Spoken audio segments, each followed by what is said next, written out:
हम ये चाहते हैं कि हम पर कोई एहसान मत कीजिए।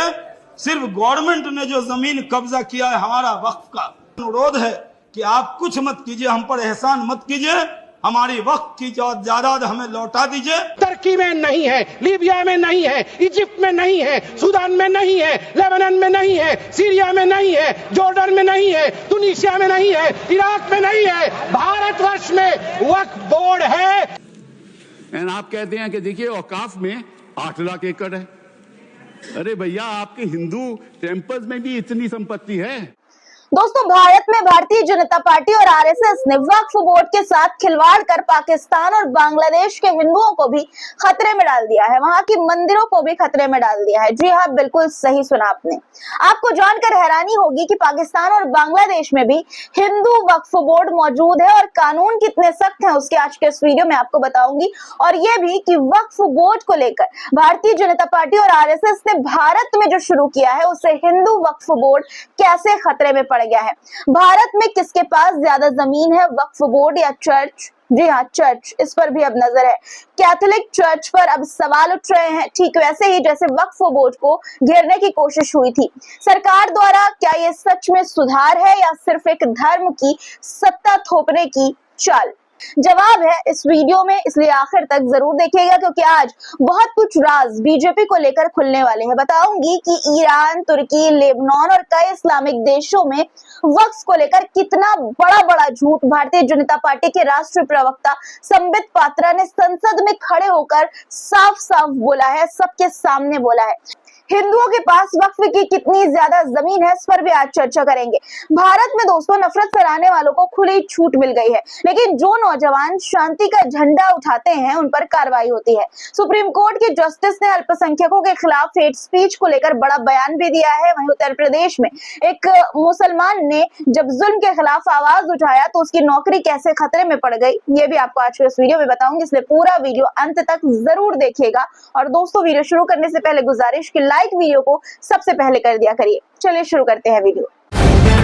द लाइव टीवी, सच सबसे आगे। आदाब दोस्तों, मेरा नाम है मस्बा खान और आप मुझे द लाइव टीवी पर देख रहे हैं। दोस्तों, पाकिस्तान में इवैक्यू ट्रस्ट प्रॉपर्टी बोर्ड यानी कि ईटीपीबी नाम का एक सरकारी बोर्ड है जिसे लोग हिंदू वक्फ बोर्ड कहते हैं। इस बोर्ड में हिंदू, सिख, बौद्ध, जैन जैसे गैर मुस्लिम समुदाय के धार्मिक संपत्तियां शामिल है। कोई मुसलमान इस संपत्ति को खरीद नहीं सकता, बेच नहीं सकता, उनमें रह नहीं सकता। इस बोर्ड में सिर्फ हिंदू लोग ही सदस्य बन सकते हैं, मुसलमानों को अनुमति नहीं है। ईटीबीपी पूरी तरह से गैर मुस्लिम द्वारा चलाया जाता है। अब सोचिए, ये पाकिस्तान है जहां हिंदू अल्पसंख्यक है, लेकिन वहां हिंदू धार्मिक संपत्तियों की रक्षा के लिए इतना सख्त कानून है। और ये सारी जानकारी सोशल मीडिया पर एक शख्स ने दी है, आप ट्वीट भी उनका स्क्रीन पर देख पा रहे होंगे। दोस्तों, इसी तरह बांग्लादेश है। बांग्लादेश ने तो इससे भी एक कदम आगे बढ़ते हुए डेवोटर प्रॉपर्टी एक्ट लागू किया है, जो कि हिंदू वक्फ बोर्ड के ही जैसा है। इस कानून के तहत 3 लाख से ज्यादा हिंदू धार्मिक संपत्तियां पंजीकृत है। सिर्फ हिंदू लोग ही इस बोर्ड का हिस्सा बन सकते हैं, पाकिस्तान के बोर्ड की तरह। सरकार ने अलग ट्रिब्यूनल और कोर्ट बनाए हैं ताकि किसी की जमीन हड़प ना हो। डाकेश्वरी, कालीबाड़ी जैसे मंदिर को राष्ट्रीय मंदिर घोषित किया गया है और वो भी हिंदू वक्फ बोर्ड के अधीन है। यानी भारत में जो वक्फ बोर्ड की अवधारणा है वही बात इन देशों में हिंदुओं के लिए लागू रही है। अब मजे की बात देखिए कि पाकिस्तान और बांग्लादेश में भी हिंदू वक्फ बोर्ड को लेकर जो शिकायतें हैं वो सामने आ रही हैं। जिस तरह से भारत में अब चीजें हो रही हैं, सेम उसी तरह से अब पाकिस्तान में भी भारत के बाद किया जाने लगा है, बांग्लादेश में भी किया जाने लगा है। कहा जा रहा है कि कुछ लोग वक्फ की जमीनों पर कब्जा कर रहे हैं तो कुछ कानूनों में बदलाव की मांग कर रहे हैं। रैलियां निकाली जा रही है, कानून बदलने की मांग हो रही है और अब लोग ये कह रहे हैं कि ये आग भारत से फैली है। आरएसएस ने जो अलाव जलाया है वो अब पाकिस्तान और बांग्लादेश तक पहुंच गया है। यकीन ना हो तो आप ट्वीट देखिए, आपकी स्क्रीन पर है। शुभम कुमार शर्मा नाम के यूजर हैं जिन्होंने ये सारी जानकारी जो मैंने आपको बताई है ट्विटर पर इन्होंने लिखी है और साथ ही ये लिखते हैं कि भारत में वक्फ बोर्ड की तर्ज पर ही पाकिस्तान बांग्लादेश में हिंदू वक्फ बोर्ड बने हैं। वहां भी अब शिकायतें भारत जैसी ही है पर हिंदू वक्फ एक सच्चाई है। आगे एक और ट्वीट उन्होंने किया, उसमें ये लिखा कि अब पाकिस्तान और बांग्लादेश में भी हिंदू वक्फ कानून को तब्दील करने की मांग हो रही है, जुलूस निकल रहे हैं। आरएसएस के पाप का नतीजा बहुत जल्द पड़ोस में दिखेगा। पाकिस्तान और बांग्लादेश में हिंदू धार्मिक जगहों पर भारत की तर्ज पर कब्जा होगा। आरएसएस ने आग लगा दी है, अब देखना है कि आग कितने देशों में फैलती है। यानी कि दोस्तों, अभी तक जो देश में शांति से हिंदू रह रहे थे, पाकिस्तान में, बांग्लादेश में, और अब जब भारत में वक्फ संपत्तियों को हड़पने के लिए कानून लाया जा रहा है, तो इस कानून के बाद हो सकता है, लोगों का ये कहना है सोशल मीडिया पर, ये जो शर्मा जी हैं उनका ये कहना है कि ये आग जो है वो पाकिस्तान तक जाएगी, बांग्लादेश तक जाएगी और वहां पर भी जिस तरह से यहाँ पर अल्पसंख्यकों के साथ, मुसलमानों के साथ किया जा रहा है, उनके वक्फ प्रॉपर्टी के साथ, उसी तरह से बांग्लादेश और पाकिस्तान में भी किया जाएगा। और दोस्तों, ये बात हकीकत है कि आप जब है ना कि अगर आप आग लगाएंगे दूसरे के घर में तो आपका भी घर जरूर जलेगा। इससे एक और बात साफ होती है दोस्तों कि आरएसएस और बीजेपी सिर्फ यहाँ पर अपना फायदा देख रही है, वो पड़ोसी देशों में रह रहे हिंदुओं के बारे में कतई नहीं सोच रही है। खैर, अब भारत के वक्फ बोर्ड पर आते हैं। वक्फ के पास बहुत ज्यादा संपत्ति है जिसका इस्तेमाल मुसलमानों के भले के लिए नहीं हो रहा है, लेकिन हम भला करेंगे, यही कहकर भारतीय जनता पार्टी वक्फ बोर्ड का संशोधन बिल जो है वो लेकर आई है, पास कराया है उसे। लेकिन यह हकीकत नहीं है कि भारतीय जनता पार्टी मुसलमानों के भले के लिए बिल लाई है, बल्कि हकीकत तो कंट्रोल से जुड़ी है, जमीन पर बीजेपी और आरएसएस के कंट्रोल से जुड़ी। जी हाँ, और अब वक्फ के बाद अगला निशाना या कहें कि अगला कंट्रोल होगा ईसाइयों की जमीन पर। ये मैं नहीं कह रही हूं, बल्कि खुद आरएसएस के मुख्य पत्र में ये कहा गया है। देखिए ये खबर जो आपकी स्क्रीन पर है, इसमें साफ तौर पर यह लिखा हुआ है कि सरकार के लैंड इंफॉर्मेशन पोर्टल के मुताबिक फरवरी 2021 तक भारत सरकार के पास 15,531 वर्ग किलोमीटर जमीन थी, जो 116 सरकारी संपत्तियों और 51 यानी 51 मंत्रालयों में बची हुई है। दोस्तों, अब जब वक्फ बोर्ड और चर्च की जमीन की बात आती है तो इस आर्टिकल में एक बहस छेड़ दी गई है, किसके पास ज्यादा जमीन है। हकीकत यह है कि वक्फ बोर्ड के पास देश भर में जमीन है, लेकिन ये कहना कि उसके पास चर्च से ज्यादा जमीन है गलत होगा। रिपोर्ट्स के मुताबिक कैथोलिक चर्च के पास भारत में वक्फ बोर्ड से भी ज्यादा जमीन है, स्कूल, हॉस्पिटल, चर्च और मिशनरी संपत्तियों के रूप में। अब दोस्तों, आपको एक और खबर दिखाती हूँ, इसी से जुड़ी न्यूज 18 की एक खबर देखिए। ये कहती है कि ईसाई चर्च, खासकर Catholic church of India, Bharat में दूसरा सबसे बड़ा गैर सरकारी भूस्वामी माना जाता है। हालांकि इसके पास मौजूदा जमीन का सटीक आधिकारिक आंकड़ा सार्वजनिक रूप से कम उपलब्ध है, यानी कि दोस्तों नहीं है। कुछ अनुमानों के आधार पर यह कहा जाता है कि कैथोलिक चर्च के पास देश भर में 14,429 यानी कि 14,429 स्कूल और कॉलेजेस, 1086 यानी कि 1086 ट्रेनिंग इंस्टीट्यूट, 1826 अस्पताल और डिस्पेंसरी संचालित करने वाली संपत्तियां हैं। ब्रिटिश शासन के दौरान चर्च को सस्ती दरों पर जमीनें जो है पट्टे पर दी जाती थी, जिसके चलते इसकी संपत्ति में वृद्धि हुई। हालांकि चर्च के पास कितनी जमीन है इसके बारे में स्पष्ट तौर पर कोई जानकारी उपलब्ध नहीं है। चर्च के पास मौजूद जमीन का क्षेत्रफल वक्फ की तरह स्पष्ट रूप से एकड़ में बता पाना मुश्किल है। अब सोचिए दोस्तों, वक्फ खुले तौर पर सब जानते हैं, लेकिन चर्च के बारे में किसी को बता पाना मुश्किल है। लेकिन एक आंकड़े के अनुसार ये रेलवे के बाद दूसरे स्थान पर आता है। क्षेत्रफल के आधार पर वक्फ बोर्ड के पास 9.4 लाख एकड़ जमीन दर्ज है, जो चर्च के अनुमानित क्षेत्रफल से अधिक है। चर्च की जमीन का सटीक क्षेत्रफल उपलब्ध नहीं होने के कारण यह कहना मुश्किल है कि वक्फ से कम है या ज्यादा, लेकिन अधिकांश रिपोर्ट्स वक्फ को तीसरे और चर्च को दूसरे स्थान पर रखती है, जिससे ये संकेत मिलता है, ये मैसेज मिलता है कि चर्च के पास वक्फ से जमीन ज्यादा है, यानी कि कम जो है वो वक्फ के पास है और चर्च के पास जमीन ज्यादा है। इस न्यूज 18 की रिपोर्ट में ये बताया गया है। ये सुनने के बाद मन में सवाल ये आता है कि वक्फ बोर्ड को ही फिर क्यों टारगेट किया गया, क्यों उनके लिए वक्फ अमेंडमेंट बिल लाया गया, क्यों सरकारी कब्जे और निगरानी की कोशिश की गई। असल में ये कोई सुधार नहीं था दोस्तों, ये था कंट्रोल।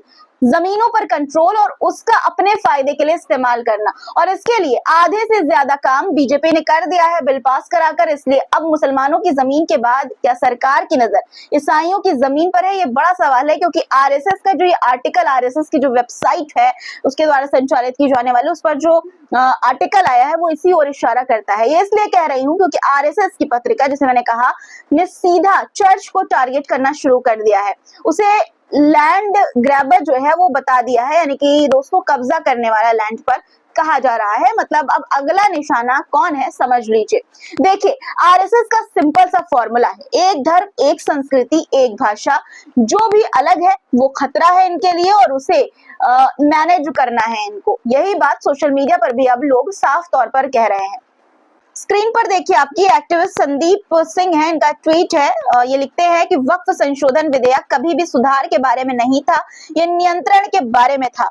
अब आरएसएस के मुखपत्र ने चर्च पर निशाना साधते हुए उसे भूमि संग्रहकर्ता के रूप में चित्रित किया है। मीठी मीठी बातों से मूर्ख मत बनो। आरएसएस एक धर्म एक संस्कृति एक भाषा में विश्वास करती है, बाकी सब एक खतरा है जिसे प्रबंधित किया जाना चाहिए। अब दोस्तों देखिए, ऐसा नहीं है कि सिर्फ मुसलमानों और ईसाइयों के पास ही जमीन है। जितनी लैंड जो है वक्फ बोर्ड के पास है उतनी हिंदू मंदिरों के पास भी मौजूद है, लेकिन इसका हिसाब नहीं है, क्योंकि असली मकसद क्या है? एक धर्म एक संस्कृति एक भाषा। इसलिए दूसरों से लेकर खुद में शामिल करने का बहुत बड़ा गेम इस वक्त देश में चल रहा है। राज्यसभा में कपिल सिब्बल ने जो कहा है हिंदू मंदिरों की जमीन को लेकर, उसे जरा पहले सुनिए। Total area of Hindu religious institutions in Tamil Nadu, Andhra Pradesh and Telangana respectively is 4,47,000 in Tamil Nadu, 4,65,000 in Andhra, 87,000 in Telangana, 723 acres with Tirumala Tirupati Devasthanam, and thus it comes to 10 lakh acres only in 4 states. And आप कहते हैं कि देखिए औकाफ में 8 लाख एकड़ है। अरे भैया, आपके हिंदू टेम्पल्स में भी इतनी संपत्ति है, वहां आप क्या कर रहे हो? वहां आप क्या कर रहे हो? बाकी स्टेट्स में देखो ना।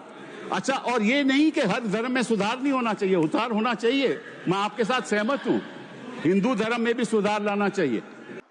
अब जरा इस खबर पर गौर कीजिए। देश में मंदिरों के पास 20 लाख एकड़ से ज्यादा जमीन है और वक्फ बोर्ड के पास 9.4 लाख एकड़। तो किसके पास ज्यादा है जमीन, आप बताइए, और किसे सुधार की जरूरत ज्यादा है, ये भी आप कमेंट में बताइए। दोस्तों अब देखिए और ध्यान से सुनिए जो मैं आपको बताने जा रही हूँ। भारतीय जनता पार्टी वक्फ बोर्ड पर कंट्रोल करने के लिए कितना बड़ा झूठ संसद में खड़ी होकर बोल रही है। संबित पात्रा ने संसद में दावा कर दिया कि तुर्की, लीबिया, मिस्र, Sudan, Lebanon, Syria, Jordan, Tunisia और इराक जैसे इस्लामिक देशों के पास वक्फ मौजूद ही नहीं है। पहले आप जरा सुनिए, बेशर्मी देखिए इनकी कि किस तरह से, कितनी सफाई से ये झूठ पर झूठ बोलते जा रहे हैं। और ये राष्ट्र प्रवक्ता हैं भारतीय जनता पार्टी के, सुनिए। वक्फ प्रॉपर्टी इस्लामिक देशों में है, मैं इस्लामिक देशों का नाम पढ़ूंगा जहां वक्फ का वजूद नहीं है। तुर्की में नहीं है, लीबिया में नहीं है, इजिप्ट में नहीं है, सूडान में नहीं है, लेबनान में नहीं है, सीरिया में नहीं है, जॉर्डन में नहीं है, ट्यूनीशिया में नहीं है, इराक में नहीं है। भारतवर्ष में वक्फ बोर्ड है। वक्फ प्रॉपर्टी को कानूनन सुरक्षा, लीगल प्रोटेक्शन दिया गया है। उसके बाद भी हंगामा क्यों है बरपा?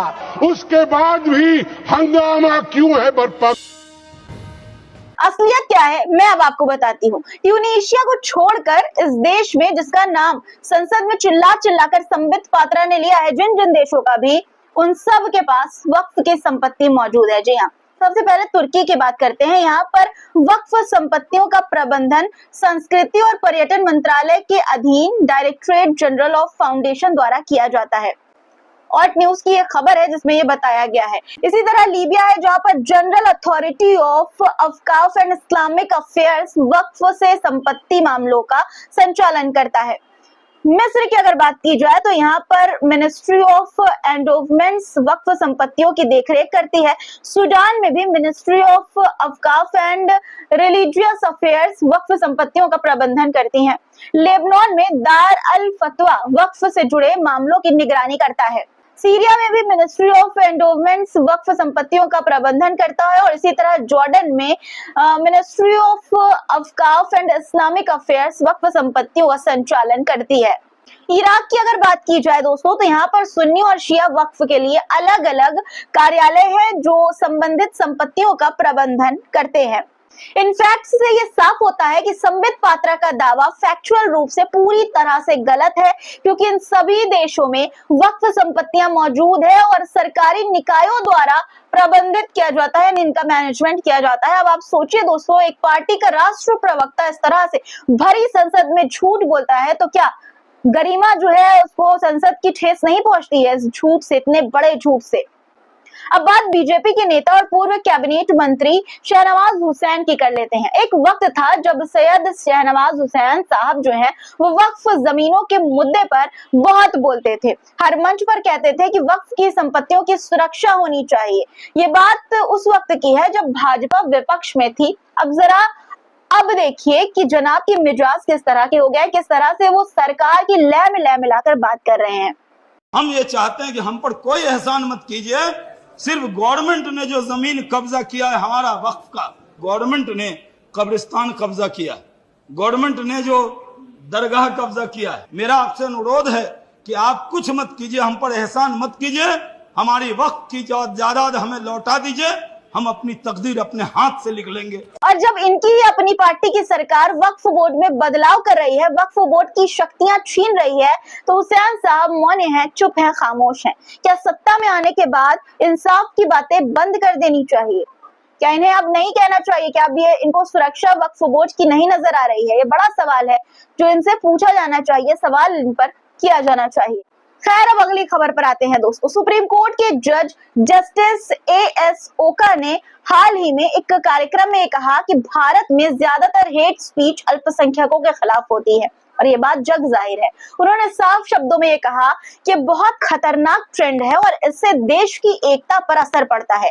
जज ओका ने यह भी कहा कि व्यंग और फ्री स्पीच यानी कि अभिव्यक्ति की आजादी बहुत जरूरी है और किसी की आलोचना करना लोकतंत्र का हिस्सा है। अब सोचिए, जब सुप्रीम कोर्ट के जज खुद इस सच्चाई को मान रहे हैं तो सरकार और सिस्टम कब जागेगी, कब वो अपने नेताओं को हेट स्पीच देने से रोकेगी, ये बड़ा सवाल है। अब एक ऐसी खबर जिसे सुनने के बाद मुसलमानों से नफरत का लेवल कहां तक पहुंच गया है, ये आपको समझ में आ जाएगा। सहारनपुर में एक युवा साकिब खान ने फेसबुक पर फिलिस्तीन का झंडा लगाने की गलती कर दी, या कहें कि सिस्टम की नजर में गुनाह कर दिया। साकिब बिजली विभाग में एक कॉन्ट्रैक्ट वर्कर है और अब उस पर कार्रवाई हो रही है। अधिकारी ये कह रहे हैं कि साकिब को नौकरी से निकाला जाएगा क्योंकि उसने फिलिस्तीन का झंडा लहराया है।